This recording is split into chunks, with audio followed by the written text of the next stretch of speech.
Voilà. Très bien. Alors, on va rentrer dans le vif du sujet. Quel regard portes-tu, Arthur, s'il te plaît, sur donc les limites planétaires, sujet premier de notre Ouais, échange, hein, donc dans leur globalité. Bon, après la publication récente, hein, il y a 2 mois et quelques, la mise à jour, hein, des 6 limites dépassées par le oui. Stockholm Resilience Center. Quel regard tu portes avant qu'on parle effectivement de ton cheval de bataille premier, autour des risques systémiques et des notions de résilience? Est-ce que tu peux nous donner ta vision à toi? Quel regard tu portes sur ces limites? Bah, alors, enfin, après, j'ai pas, enfin oui, mon regard à moi. Sur les limites planétaires, c'est une étude, c'est une série d'études, mais Oui, c'est un cadre conceptuel qui a été établi en 2009, si je me trompe pas, oui. notamment par Johan Rockström qui a Mm. encadré ça. Excuse-moi, en même temps que je te parle, j'ai un chat qui m'emmerde. Je sais qu'il y a des animaux chez toi. Je, Voilà, non, Arthur Keller n'est pas un homme en colère. Arthur Keller est un homme qui aime aussi les animaux, et qui sait rire surtout, et profiter des choses. surtout. Et je sais qu'il y a des gens qui aiment pas les animaux. Je me demande comment c'est possible. Et puis il y a beaucoup de gens surtout qui n'en ont rien à faire.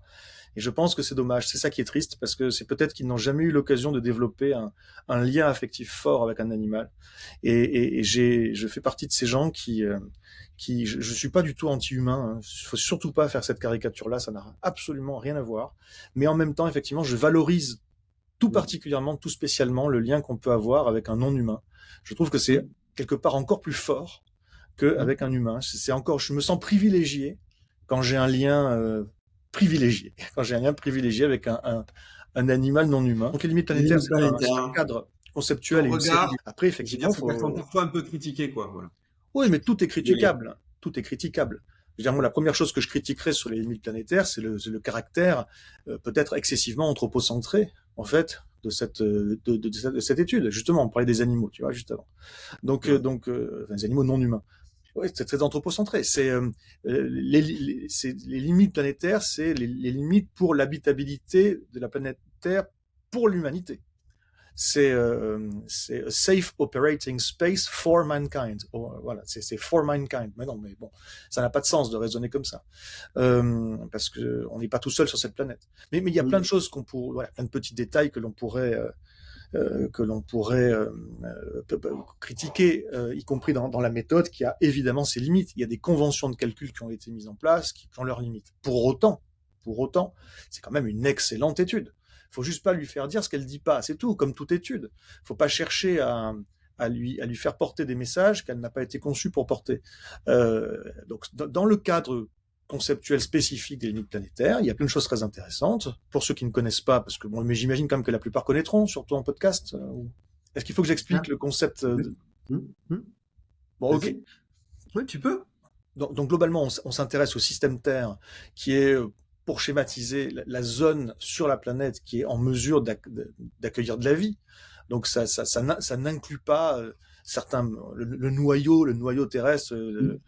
voilà, Mm. métal en fusion, la roche en fusion, ça on s'en fiche quoi. En fait, ça rentre pas dans le système Terre.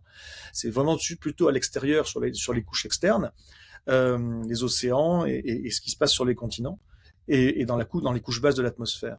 Et donc ça inclut effectivement ce système Terre. Ça, je le dis dans mes conférences, je ne vais pas détailler différentes dimensions. Voilà, il y a de la lithosphère dont on tire des ressources. Il y a l'hydrosphère, l'ensemble des eaux de la planète, avec une sous-partie qui est la cryosphère, l'ensemble des glaces. Il y a l'atmosphère, l'atmosphère, voilà, tout le monde sait ce que c'est. Il y a la biosphère, l'ensemble du vivant, et la pédosphère, l'ensemble des sols. Et tout ça, ça crée le système Terre. Bon ben, ce sont des spécialistes, des scientifiques du système Terre qui ont effectivement étudié ce système extrêmement complexe en posant la question suivante: y a-t-il des limites, existe-t-il des limites ou qu'il ne faudrait pas dépasser, ou des frontières qu'il ne faudrait pas outrepasser, des seuils qu'il ne faudrait pas franchir pour maintenir effectivement l'habitabilité de la planète Terre. Et ils sont arrivés à la conclusion, pour l'instant, parce que ça peut évoluer, hein, mais pour l'instant, ils sont arrivés à la conclusion qu'il y a 9 limites à ne surtout pas dépasser. Et malheureusement, ensuite, ils ont étudié où on en était de chaque limite, et leur conclusion, c'est que sur les 9 à ne surtout pas dépasser, nous en avons déjà dépassé 6, et qu'on est même assez proche d'une septième. Voilà, donc les 6 limites à pas dépasser, donc je les cite brièvement. Quoi. Il y a, au niveau du climat, au niveau de l'atmosphère notamment, mais enfin au niveau du climat. Alors cela dit, tout à l'heure, moi je disais lithosphère, hydrosphère, cryosphère. Ça, c'est une façon d'approcher la chose. C'est Les ça. limites planétaires, c'est pas exactement aligné avec ça, mais ça se recoupe. Hein. On parle bien Oui, du même système Terre, avec oui. des angles d'approche, un angle d'approche qui est pas exactement calqué sur l'ensemble des sphères entre guillemets dont je parlais, mais cela dit, voilà, ça se recoupe parfaitement. Nous avons donc le climat et aujourd'hui on a fait évoluer le système climatique planétaire hors de sa zone d'équilibre, et donc il part dans une phase de déséquilibre qui va durer, hélas, très longtemps. C'est-à-dire que Mm. quoi que nous fassions maintenant, on va pas, même si on arrêtait là du jour au lendemain toutes nos bêtises, il y a des choses qui sont parties pour durer pendant des dizaines de milliers d'années minimum. Donc même si le climat revenait à un état d'équilibre, malgré tout, la fonte des glaces, elle est partie pour plusieurs milliers et probablement plusieurs dizaines de milliers d'années, à des rythmes inférieurs évidemment à si on maintenait la pression climatique. Mais voilà, donc on est en train d'engager des changements sur des pas de temps qui dépassent même les ordres de grandeur en termes de temporalité des sociétés humaines ou des civilisations humaines. Les premières civilisations, c'était il y a 6-7 000 ans. Hein. Donc là, on parle de pas de temps qui sont encore plus longs que ça probablement. Mais en tout cas, effectivement, sur le climat, on est en train de sortir de la zone de stabilité du système Terre. Ensuite, il y a les cycles de l'eau, notamment eau verte, eau bleue, qui sont déréglés. Nous avons les cycles biogéochimiques également qui sont déréglés, les grands cycles du vivant. Dans l'étude, ils ont fait un focus sur 2 cycles de nutriments essentiels que sont le phosphore et l'azote. On a ensuite un focus sur l'état des sols, qui effectivement sont très dégradés. On a un focus sur la biosphère, avec la perte d'intégrité, la perte de variété du vivant au niveau planétaire. Et là, effectivement, on observe aujourd'hui, je l'ai dit avant, et ce n'est absolument pas comment dire, c'est pas un abus de langage de ma part ou un raccourci simpliste. Non, non, la vie sur Terre est bel et bien en train de s'effondrer, et on le voit avec beaucoup d'études et beaucoup de paramètres. Ce sont pas des théories, hein, ce sont des observations. Donc ça, c'est Mm. quand même extraordinaire tout de même. Et on a également une 6e limite sur l'accumulation des pollutions et des déchets et la toxification entre guillemets des milieux naturels. Voilà. Et la 7e limite dont on est proche est celle qui concerne l'acidification des océans. Tu vois, moi, j'ai dit que j'étais ingénieur de formation.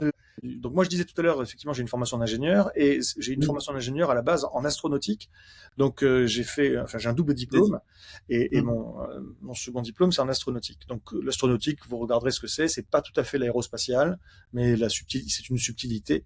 Disons que c'est vraiment ce qu'on envoie dans l'espace et c'est pas comment on Mm. l'envoie. L'aérospatial, c'est plus les lanceurs et l'astronautique, Oui, c'est plus les satellites et les très bien. missions spatiales. Mhm. Aujourd'hui, au niveau planétaire, des préoccupations qui ressemblent fortement aux préoccupations qu'on peut avoir dans un vaisseau spatial. Finalement, la planète Terre est une sorte de vaisseau spatial qui se balade dans l'espace au sens premier du terme et sur lequel il y a des passagers. Et sur un vaisseau spatial, donc on n'a pas beaucoup de recul aujourd'hui, mais sur des vaisseaux spatials habités, mais on a tout de même après la station spatiale internationale, on avait Mir avant, aujourd'hui on a ça, et donc des gens qui sont dans l'espace. Et pour qu'ils puissent y vivre, forcément, il y a ce qu'on appelle des systèmes de support de vie. Ce sont les systèmes qui permettent d'assurer que les conditions restent vivables, que ce soit la température, la pression, que ce soit les mélanges de gaz qu'on respire, que ce soit le recyclage des fluides ou des déchets, que ce soit la protection contre les radiations spatiales ou solaires, que ce Mm. soit tout et n'importe quoi en fait. Et donc toutes ces choses-là qui permettent de vivre sont évidemment en permanence régulées, sont contrôlées. Et si jamais il y avait à bord de la station spatiale internationale un problème de perte de pression, un problème d'augmentation anormale du taux de CO2 dans l'atmosphère, un problème de manque d'eau ou je ne sais quoi qu'il arrive de cette nature-là, c'est une alerte rouge. On arrête tout ce qu'on est en train de faire, la mission est mise sur pause et tout le monde travaille également en interface avec le centre de contrôle pour essayer de trouver l'origine du problème et de le résoudre le plus vite possible. Bien, et pour revenir au système Terre, on en est là. On en est au fait que nous sommes en train de dégrader, parfois de façon irréversible, en tout cas on en prend sérieusement le risque de plus en plus, des systèmes de support de vie qui permettent à cette planète d'être habitable. Et au lieu d'être on devrait tous arrêter ce qu'on est en train de faire et être mobilisés sur réparer les systèmes de support de vie parce que c'est absolument indispensable. Et au lieu de ça, ben non, on continue comme de rien si de rien n'était. La plupart des gens ne prennent pas conscience du problème, soit refusent de prendre conscience du problème. Il y a beaucoup de mauvaise volonté et de mauvaise foi, mais il y en a aussi qui n'ont absolument pas accès à l'information, parce qu'il y a aussi de la mauvaise volonté et de la mauvaise foi de la part des gens sérieux, de la part des dirigeants, de la part des journalistes, de la part de... Et globalement, effectivement, on n'est pas du tout dans la prise de conscience qu'on devrait avoir, ni dans la compréhension des enjeux, ni dans la réalisation de l'urgence et du caractère vital des mobilisations et des changements qu'il faudrait mettre en place. Donc voilà, on n'y est pas du tout. Et donc ça, les limites planétaires sont une des nombreuses études, effectivement, sur l'anthropocène, qui nous donne quelques arguments concrets pour étayer ce point de vue. Alors c'est un bon cadre méthodologique général là, qui permet de se faire une idée du caractère multidimensionnel et global des disruptions qui sont générées par les activités, par les pressions qu'exercent depuis des décennies, surtout depuis les 30 Glorieuses d'ailleurs, les activités humaines sur le système Terre. Je précise tout de même que contrairement à ce que l'on pense souvent, ce n'est pas, selon moi, pas complètement une approche systémique. Voilà, on reste dans une approche multidimensionnelle, mais un peu multi-silo. Voilà, même si on fait il y a quelques échanges entre les silos, hein, mais malgré tout, ça reste multi-silo. On a un problème au niveau du climat, au niveau de la pollution, au niveau de l'eau, au niveau de la biodiversité, voilà, ce sont différents silos. Et ça permet pas encore, selon moi, d'avoir une véritable compréhension de la nature systémique des enjeux de notre temps. Ce que j'essaie d'expliquer, notamment à travers mes confs. Dans mes confs, d'ailleurs, je vais renvoyer, parce que cette interview, elle permet certainement d'éclairer certaines choses, mais elle ne remplace pas une conférence. Et je vais quand même renvoyer vers une conférence, allez en voir une récente, vous en trouverez. Moi, j'ai une chaîne YouTube, je ne communique pas sur l'existence de cette chaîne, pour l'instant du moins. Donc, elle est très confidentielle, j'ai presque envie de dire. Néanmoins, si vous allez il y a plusieurs playlists, il y a une playlist conférence classée par les plus récentes, voilà, et puis commencez, regardez-en une qui est relativement récente, et si possible, une qui est longue, si vous avez le temps. Je dis ça parce qu'on on comprend beaucoup mieux lors d'une conférence de 2 heures que lors d'une conférence d'1 heure et quart.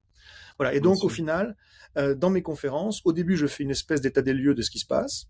Et j'utilise les différentes sphères dont j'ai parlé, lithosphère, hydrosphère, cryosphère, etc.